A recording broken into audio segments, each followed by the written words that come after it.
जांच के लिए एनआईए सचिन वजय के घर पहुंची और 3 घंटे लगभग 8 लोगों की टीम ने घर की एक एक चीज को खंगाला। कपड़े देखे गए, बॉक्स देखे गए और देख रहे थे वो उन पेपरों को भी जो प्रॉपर्टी के पेपर हैं। तो 2 गाड़ियों के बारे में जहां तक अभी पता लगा है, स्कॉर्पियो, इनोवा और आपकी एक मर्सिडीज। तो ऐसी कितनी और गाड़ियां हैं। इसी गाड़ी से एनआईए को मिली केरोसिन की बोतल, जिसके बारे में सचिन वजय ने बताया कि उस जो पीपीई किट पहनकर इनोवा से वो जिलेटिन की छड़ें रखने गया था, वो पीपीई किट जला दी गई ताकि सबूत ना मिले। एनआईए इस एंगल से भी जांच कर रही है कि जो बाकी की चीजें हैं, जो मशीन मिली है, इसका मतलब कनेक्शन ये है कि किसी से करोड़ों अरबों रुपया लिया गया है। लेकिन अभी मोटी रकम जो इस सचिन वजय ने इकट्ठी करी है और जितने केस आरोप इसके ऊपर हैं कि किस तरह से ये काम करता था कि किसी व्यक्ति को टारगेट करना, उसको डराना धमकाना और फिर उससे पैसा वसूली करना और इसके बाद उस पैसे को नेताओं तक पहुंचाना। मुकेश अंबानी केस में सचिन वजय गिरफ्तार हैं, जो कि सीआईयू के हेड थे मुंबई के। लेकिन अब एनआईए जो जांच कर रही है, उस जांच में एक मर्सिडीज सामने आई है जिसको सचिन वजय इस्तेमाल करता था। ये जो मर्सिडीज है, इसका जो सचिन वजय से पहला मालिक था मनीष भावसर, उसके नाम पे ये गाड़ी है और यूज कर रहा था सचिन वजय। आपको बताएं कि ये सब पेपर उसके पास मालिक के हैं और जो इसका मनीषा भावसर नाम का जो पहला इसका मालिक है, उसने बाकायदा कहा है कि मेरे से कोई भी पूछताछ करिए, मैं बता सकता हूं और मैंने ये बाकायदा गाड़ी जो है सचिन वजय साहब को बेची है और उसके पेपर रिसीविंग के मेरे पास हैं। यानी उस मालिक का कोई मतलब नहीं है। लेकिन सवाल तो ये उठता है कि मर्सिडीज जैसी महंगी गाड़ी जिसकी कीमत कई लाख में है, एक पुलिस के सब इंस्पेक्टर रैंक के व्यक्ति के पास मिलती है। और इसी गाड़ी से एनआईए को मिली केरोसिन की बोतल, जिसके बारे में सचिन वजय ने बताया कि उस जो पीपीई किट पहनकर इनोवा से वो जिलेटिन की छड़ें रखने गया था, वो पीपीई किट जला दी गई ताकि सबूत ना मिले।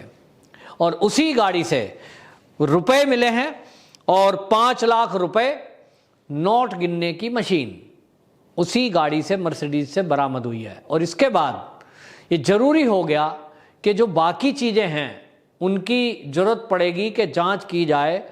एनआईए इस एंगल से भी जांच कर रही है कि जो बाकी की चीजें हैं, जो मशीन मिली है, इसका मतलब कनेक्शन ये है कि किसी से करोड़ों अरबों रुपया लिया गया है। इतना पैसा होगा कि उसको मशीन को यूज किया गया गिनने में। नहीं तो आप समझिए कि 1-2 करोड़ रुपया तो आदमी यूं ही गिन लेगा। अब एनआईए जांच कर रही है सबूतों की, तो वो ढूंढ रही है उन पैसों को जो इस एवज में पैसा लिया गया होगा या दिया गया होगा। तो हालांकि 5 लाख रुपया इस गाड़ी से कैश मिला है, जो मामूली सी चीज है, लेकिन अभी मोटी रकम जो इस सचिन वजय ने इकट्ठी करी है और जितने केस आरोप इसके ऊपर हैं कि किस तरह से ये काम करता था कि किसी व्यक्ति को टारगेट करना, उसको डराना धमकाना और फिर उससे पैसा वसूली करना और इसके बाद उस पैसे को नेताओं तक पहुंचाना। इसी की जांच के लिए एनआईए सचिन वजय के घर पहुंची और 3 घंटे लगभग 8 लोगों की टीम ने घर की एक एक चीज को खंगाला।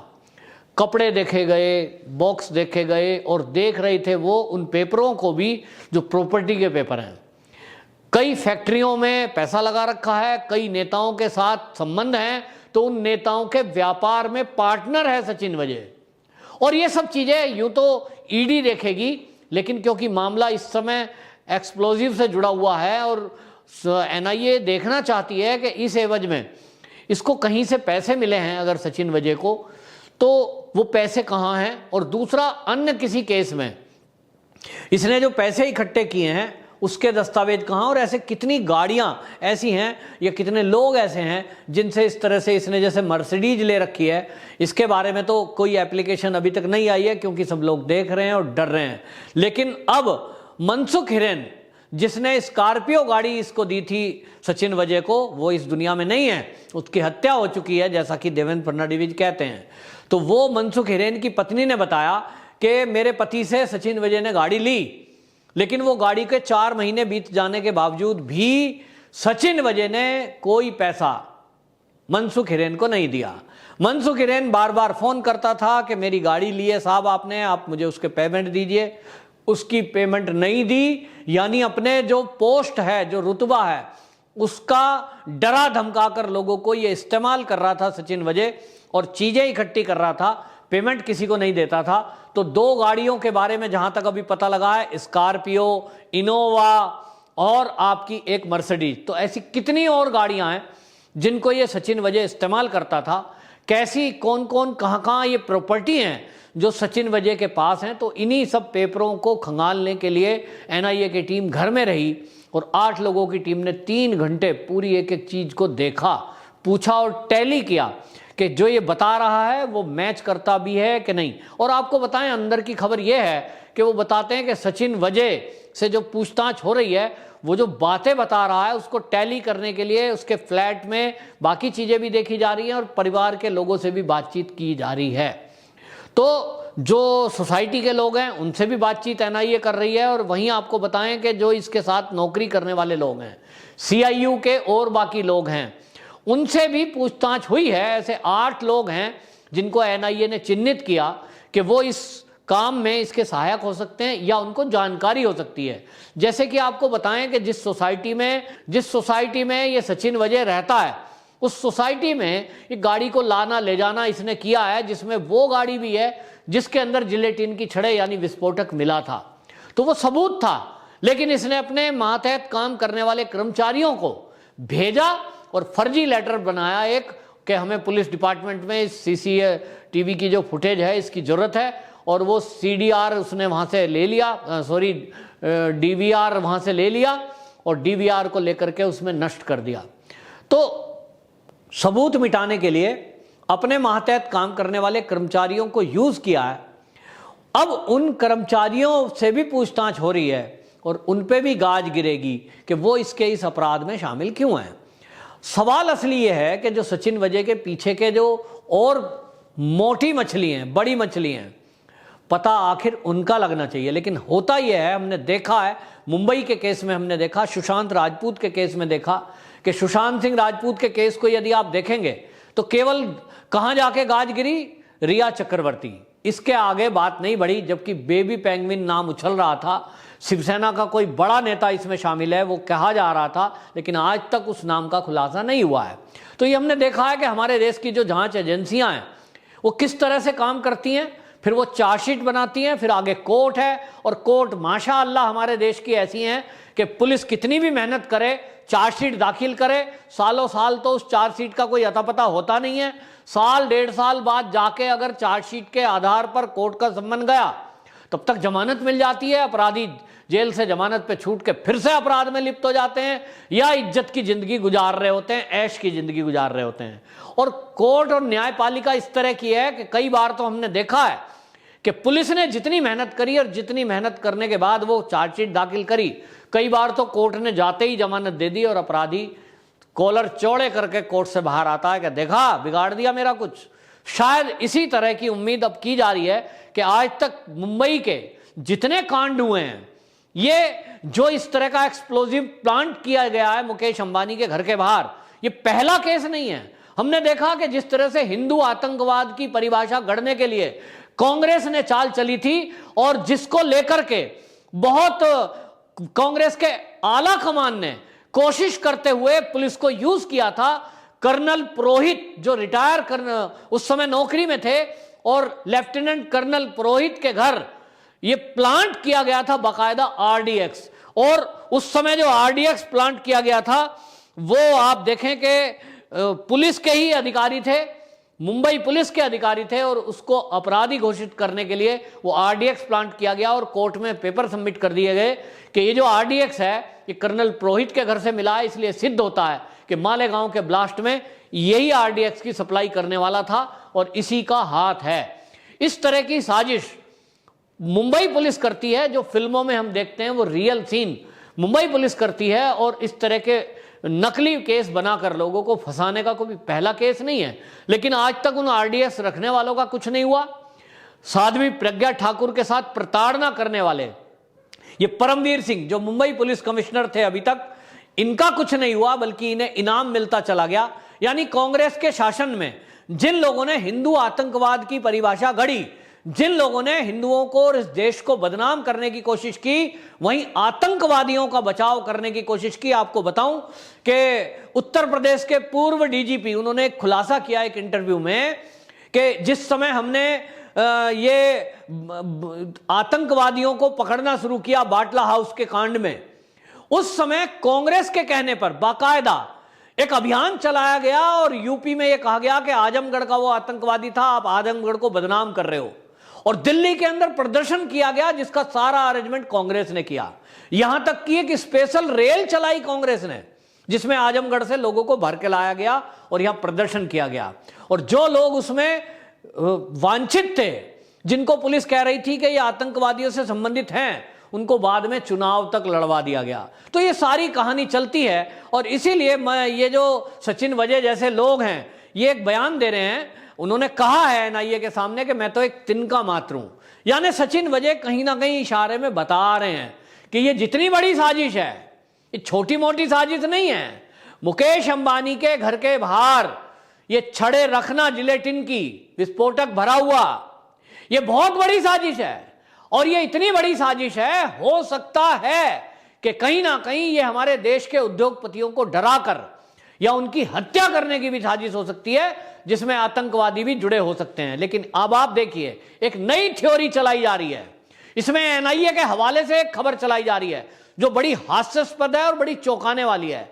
वो कह रहे हैं कि साहब ये जो सचिन वजय है, इसने अपनी छवि सुधारने के लिए ये सब किया था कि ये गाड़ी ले गया, फिर उसमें जिलेटिन की छड़े रख के आया और ये चाह रहा था कि आतंकवादी से फोन करा दे, आतंकवादी कनेक्शन आ जाए, फिर इसके पास जांच आ जाएगी, फिर इस जांच में ये तुरंत जांच करेगा और लोगों को कुछ को पकड़ के जेल के अंदर कर देगा। फिर वाहवाही होगी कि वाह भाई वाह, सचिन वजय साहब ने कितनी जल्दी आतंकवादी पकड़ लिए और केस सोल्व कर दिया। कहते हैं अपनी वाहवाही करने के लिए ये जनता को मूर्ख समझ रहे हैं और एनआईए भी इनके झांसे में ना आए। ये मैं आपको बता रहा हूं, ये केवल छवि सुधारने का केस होता तो जिलेटिन की छड़े लाकर गाड़ी में रखना, और वो भी इतना विस्फोटक कि जिससे आसपास से गुजरने वाली गाड़ी को ब्लास्ट में उड़ाया जा सके। ये छोटी बात नहीं है। दिल्ली की जेल में बंद कोई अगर आतंकवादी है और वहां मैसेज भेज रहा है, वो ये छोटी बात नहीं है।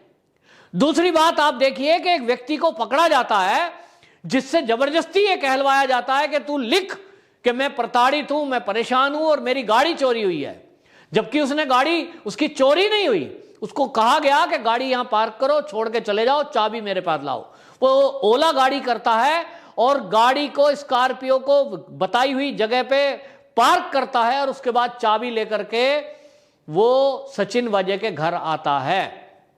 ये सारी साजिशें रची गई और बताते हैं कि ये जो मर्सिडीज है, इसी के अंदर बैठ करके ये सारी मीटिंग हुई। कौन सी मीटिंग हुई होगी? आप क्या समझते हैं कि एक सीआईयू का हेड और मुख्यमंत्री का खासम खास सचिन वजय एक गाड़ी के बेचने वाले से मर्सिडीज में बैठकर क्या बात कर रहा होगा, जिसकी इतनी पहुंच है कि सीधा वो सीएम से बात करता हो, जो मुंबई के पुलिस कमिश्नर को कुछ ना समझता हो, जो डीजीपी को कुछ ना समझता हो, जो किसी को भी कुछ ना समझता हो। वो किसी एक गाड़ी के लेन देन में, स्कॉर्पियो गाड़ी अगर सेकंड हैंड है भी, कितने की होगी? 5 लाख, 6 लाख। क्या वो उस गाड़ी को लेकर के मीटिंग करेगा, उसको बिठा करके बातचीत करेगा? जो इतना दबंग रह रहा हो, जिसने अरबों रुपए कमा रखे हो, अभी ये जांच होने का विषय है, लेकिन आरोप है भाजपा वालों का कि कई फैक्ट्रियों में पैसे लगे हुए हैं, करोड़ों रुपए इसके इन्वेस्ट हैं कई जगह, शिवसेना के नेताओं के साथ पार्टनरशिप है। तो इतने पैसे जिसने कमा रखे हों और इतनी बड़ी रैंक का कोई व्यक्ति हो जो मर्सिडीज में घूमता हो, वो स्कॉर्पियो और वो भी सेकंड हैंड लेगा? आपको लगता नहीं है कि कुछ ये अटपटा सा विषय है कि वो सेकंड हैंड किसी से गाड़ी ले रहा है, 4 महीने गाड़ी चलाते हो गए, उसकी पेमेंट नहीं दे रहा है, वहां उस मामले को उलझाए रखे है? ऐसा समझ में आता है? किसी की मुंबई के अंदर हिम्मत है कि वो अगर किसी व्यापारी को, किसी बड़े आदमी को यह कहे मुझे एक नई गाड़ी चाहिए स्कॉर्पियो, 9 लाख के खड़ी कर देगा? वो कर देगा जी। तो ये सब झोल है, ये केवल एक बातें बनाई जा रही हैं। सचिन वजह घाघ आदमी है जिसने कई सारे केसों को अंजाम दिया है, जिसने कई सारे रहस्यों को दबा दिया है, कई सारी उद्धव ठाकरे की परिवार और उनसे जुड़ी हुई बातों को वो रहस्य बनाए हुए घूम रहा है। उस व्यक्ति से आप ये उम्मीद कर रहे हो कि वो आराम से बता देगा कि गाड़ी का क्या मैटर है, ये मर्सिडीज किसकी है, फ्लैट कहां से आया, फैक्ट्री में पैसे कहां से लगाया? नहीं, ये एनआईए के लोग जो जांच कर रहे हैं, आखिरकार आपको बताऊं, देवेंद्र फडणवीस ने भी सवाल उठाया है कि एनआईए उस तरह से ठीक से जांच नहीं कर रही है। क्योंकि ठीक से जांच करने का मतलब यह है कि आप एक अपराधी को पकड़ रहे हो, वो सब इंस्पेक्टर होगा, वो सीआईए का हेड होगा, लेकिन वो एक अपराधी है और अपराधी से अपराधी की तरह पूछताछ अगर करे तो एनआईए को अभी तक ये केस सोल्व कर देना चाहिए था, क्योंकि बहुत सारे सबूत देवेंद्र फडणवीस ने ऑलरेडी दिए। दूसरी बात, जो मनसुख हिरेन की हत्या हुई उसको लेकर के अभी तक कोई कार्रवाई, कोई पूछताछ, कोई बातचीत ना तो मुंबई की एटीएस ने की, ना एनआईए कर रहा है। इसका मतलब अभी एक ही केस नहीं सुलझा, दूसरा अभी उलझा हुआ है। और जहां तक घर की तलाशी है, देखना होगा एनआईए ने क्या बरामद किया। लेकिन जैसा कि हमने फिल्मों में देखा है, जैसा कि अभी तक हम रियल लाइफ में भी देखते आए हैं कि इस देश में बड़े लोगों को कभी भी कोई सजा नहीं होती। ये मैटर बहुत गंभीर है कि किसी की हत्या की साजिश की गई हो और वो भी देश के बड़े उद्योगपति की। तो यहां एक सवाल और उठता है कि इस सचिन वजह की हिम्मत देखिए कि वो मुकेश अंबानी, जो हमारे देश के टॉप 10 बड़े व्यापारियों में आता है, जिनकी सीधी बात शायद प्रधानमंत्री मोदी से और अमित शाह से डायरेक्ट बात हो जाती है, ऐसे व्यक्ति से यदि ये पंगा ले रहा है और उसको धमकाने की ताकत रखता है, उसको डांट धमकाकर उससे पैसा वसूली की सोच रखता है, तो क्या इसने मुंबई और महाराष्ट्र के बड़े बड़े और उद्योगपतियों को छोड़ दिया होगा? ऐसे कितने ही उद्योगपति मुंबई के अंदर हैं, बॉलीवुड के ऐसे बड़े बड़े लोग हैं, ड्रग के बड़े बड़े पैडलर बैठे हैं मुंबई में जो अरबोपति हैं। तो क्या सचिन वजह ने उनके साथ इस तरह का काम नहीं किया होगा? तो फिर ये जो गाड़ी है, ये गाड़ी का नाटक क्यों?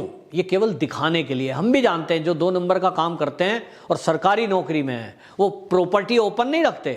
कोई पूछे ये गाड़ी मर्सिडीज में घूम रहे हो साहब, ये मेरी नहीं है साहब, ये तो फलाने दोस्त की है।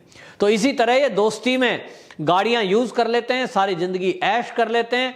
जब बात कोई खुलासे की आती है तो ये कहते हैं साहब हमारे पास तो कुछ है नहीं। और आपको एक बात और बताएं, ये रहस्य है जो मैं आपको बताने जा रहा हूं। सचिन वजह ने वीआरएस देने के लिए भी एप्लीकेशन पिछले दिनों दी थी, क्योंकि उसको लगता होगा कि अब राजनीति में आकर कमाने का टाइम है। उद्धव ठाकरे आपके मुख्यमंत्री हैं, जहां तक आपकी सीधी सीधी पहुंच है, और अब उद्योगों में पैसा लगाया जा चुका है, तो अब उसको उस रास्ते से ज्यादा पैसे आएंगे और इसलिए नौकरी की जरूरत नहीं है। लेकिन उसकी वीआरएस की एप्लीकेशन इसलिए स्वीकार नहीं हुई क्योंकि उसका केस पेंडिंग है, अभी केस में बरी नहीं हुआ, और इसलिए वो सस्पेंशन के दौरान ये एप्लीकेशन मंजूर नहीं होती है। और इसीलिए अब उद्धव ठाकरे जी की शरण में जाता है और उसको नौकरी पर रख लिया जाता है। तो सवाल उठता है कि ऐसा व्यक्ति जिसको ऊपर केस चल रहा हो, उद्धव ठाकरे का हाथ हो, उद्धव ठाकरे उसके वकील बने हो, संजय राउत जैसे लोग उसके वकील बने हो, उसको गाड़ियों की क्या जरूरत है? कितनी गाड़ी इकट्ठी कर सकता है? तो ये मर्सिडीज शौक के लिए ली होगी, पूरा करने के लिए। और गौर करने की बात यह है कि ये मर्सिडीज भी सेकेंड हैंड ली है, क्योंकि फर्स्ट हैंड गाड़ी लेता तो शायद मीडिया वाले कभी सवाल उठा देते कि एक सब इंस्पेक्टर के पास मर्सिडीज कहां से आई। और इसलिए पहले से सोची समझी रणनीति है ये सचिन वजह की कि जब कभी कोई पूछेगा तो कहेगा 5 लाख रुपए में मैंने तो सेकंड हैंड गाड़ी ली थी। तो 50 लाख की गाड़ी 5 लाख में आराम से कहीं भी मिल सकती है, सेकंड हैंड गाड़ी मिलती है। और इसीलिए आप देखेंगे कि सचिन वजह ज्यादातर सेकंड हैंड गाड़ियों का यूज करता है, केवल इसलिए ताकि वो अपने को गरीब दिखा सके। जबकि रियलिटी ये है कि उसने करोड़ों रुपए की संपत्ति अर्जित की हुई है और करोड़ों रुपए लोगों को कमवाए हुए हैं। वो किन किन को कमवाए हुए हैं, यही जांच एनआईए को खुलासा करना है। पूरा देश जानना चाह रहा है और पूरा देश एनआईए की तरफ देख रहा है कि एनआईए जल्दी से कब इस बात का खुलासा करेगा कि कौन इसके पीछे राजनीतिक लोग हैं, कहां कहां तक इसके तार जुड़े हुए हैं। और कहीं ऐसा ना हो कि मैं कह रहा हूं इसके लिए तो सीधे सीधे गृह मंत्री अमित शाह इस केस को डील करें। ऐसा ना हो कि अमित शाह चुनाव में लगे रहें और ये केंद्रीय जांच एजेंसी भी पैसा लेकर के मौन हो जाए। ये मैं आरोप नहीं लगा रहा हूं, लेकिन ऐसा अनुमान है कि ऐसा लोग कह रहे हैं, ऐसा लोग सोच रहे हैं कि कहीं जैसा और फिल्मों में हम देखते हैं कि बड़े बड़े अधिकारियों को मोटे मोटे पैसे दे करके उन्हें मौन करा दिया जाता है, केस खत्म हो जाते हैं। सुशांत सिंह राजपूत के मुद्दे पे हमने देखा कि कोई गिरफ्तारी नहीं हुई, छोटे मोटे ड्रग पैडलर और ड्रग बेचने वाले पकड़े गए, बड़ी मछली कोई भी नहीं आई और बड़ी मछली सब सांप बच गई। तो इस देश में कानून व्यवस्था और ये पुलिसिंग सिस्टम को देखते हुए लगता नहीं है कि कोई बड़ी मछली इस बार भी फंसेगी।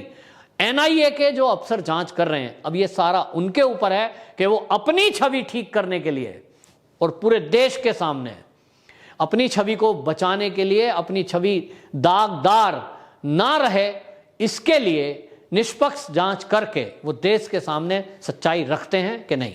वंदे मातरम।